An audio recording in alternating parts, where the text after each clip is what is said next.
Rubber. What is rubber? Rubber is a polymer. Here's an index of what we will be going over, though. So there is no rubberium. It's not an element. All right. Polymers are just repeated series of units known as monomers. The monomer here is isoprene, which is a carbon compound. Isoprene is also known as 2-methyl-1,3-butadiene. Natural rubber, the type of rubber you're going to encounter. It's not oil. It doesn't come from the ground, and it's not an ore either. So where does it come from? Well, it comes from this and this. Or did I mean this?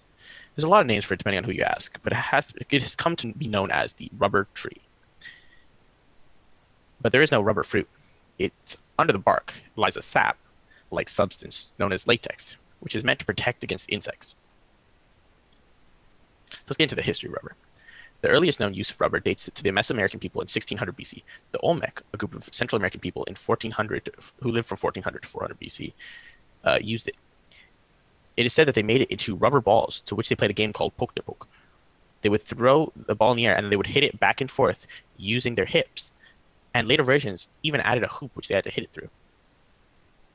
Over time, the native people found more uses for rubber. They could dip their feet in it to make shoes. They could dip their clothes in it to make them waterproof.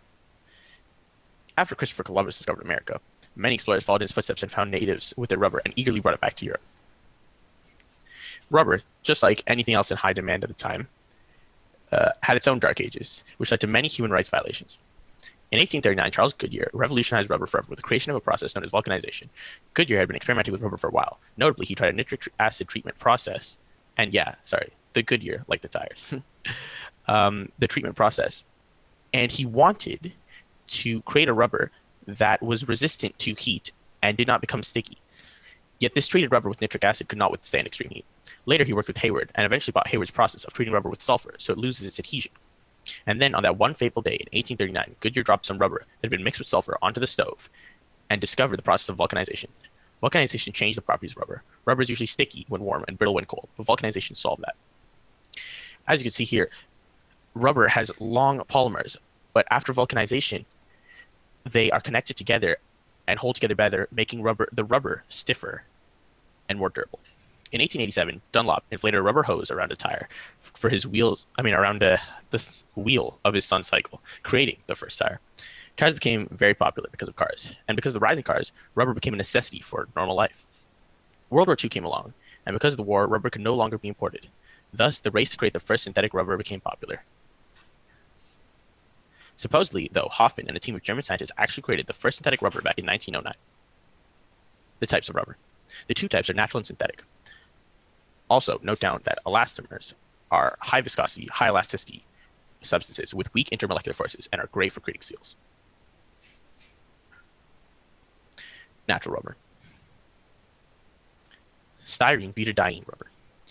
Now you'll have to note that these are the common names, but some of them are a bit long, and so they have acronyms that they go by often. This would go by SBR. Butyl.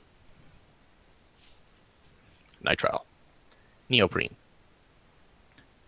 Ethylene propylene diene monomer, also known as EPDM.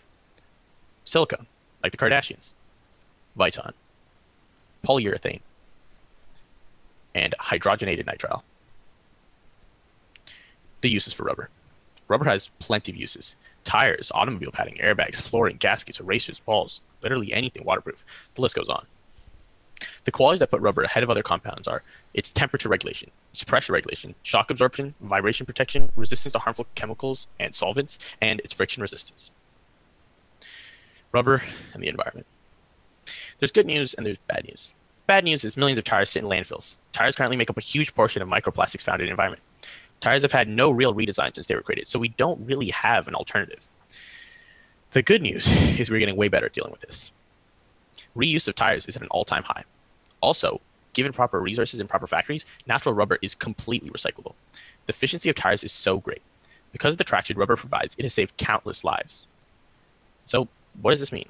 Well, in the end, rubber is still a major part of life as we know it. Rubber isn't going anywhere anytime soon. So next time you're out driving or having a lucky night, think of rubber. It might just save your life.